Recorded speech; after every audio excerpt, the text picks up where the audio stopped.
আগামী 6 মে 2025 মঙ্গলবার সকাল 10:30টায় বাংলাদেশে প্রত্যাবর্তন তিনি করবেন।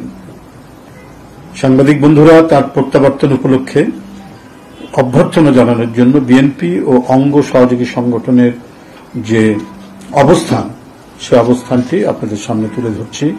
মহানগর উত্তর বিএনপি থাকবে বিমানবন্দর থেকে লা মেরিডিয়ান হোটেল পর্যন্ত। ছাত্রদল থাকবে লা মেরিডিয়ান হোটেল থেকে খিলক্ষেত পর্যন্ত। যুবদল খিলক্ষেত থেকে হোটেল রেডিসন। মহানগর দক্ষিণ বিএনপি হোটেল রেডিসন থেকে আর্মি স্টেডিয়াম। স্বেচ্ছাসেবক দল আর্মি স্টেডিয়াম থেকে বনানী কবরস্থান। কৃষক দল বনানী কবরস্থান থেকে কাকলি মোড়। শ্রমিক দল কাকলি মোড় থেকে বনানী শেরাটন হোটেল।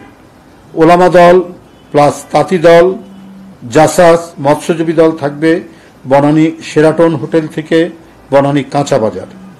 মুক্তিযোদ্ধা দল এবং সকল পেশাজীবী সংগঠন বনানী কাঁচা বাজার থেকে গুলশান 2 পর্যন্ত। মহিলা দল থাকবে গুলশান 2 থেকে গুলশান 2 গোল চত্বর থেকে গুলশান এভিনিউ রোড। বিএনপির জাতীয় নির্বাহী কমিটির নেতৃবৃন্দ থাকবেন গুলশান 2 গোল চত্বর থেকে গুলশান এভিনিউ রোড। বিভিন্ন জেলা থেকে আগত নেতাকর্মী যার যার সুবিধামতো অবস্থানে অবস্থান করবেন। বিমানবন্দর এবং মাননীয় চেয়ারপারসনের বাসভবনে সেখানে কেউ আকস্মিকভাবে সেখানে প্রবেশ করবেন না,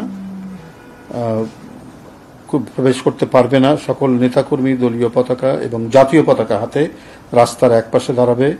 মাননীয় চেয়ারপারসনের গাড়ির সঙ্গে মোটরসাইকেল এবং হাঁটা চলাচল করা সম্পূর্ণরূপে নিষেধ করা হয়েছে তার পক্ষ থেকে। এই তার আসার পরিবর্তিত সময়টি এবং কারা কিভাবে অবস্থান করবেন, কোথায় দাঁড়াবেন, সেই তালিকাটি আপনাদের কাছে উপস্থাপন করলাম।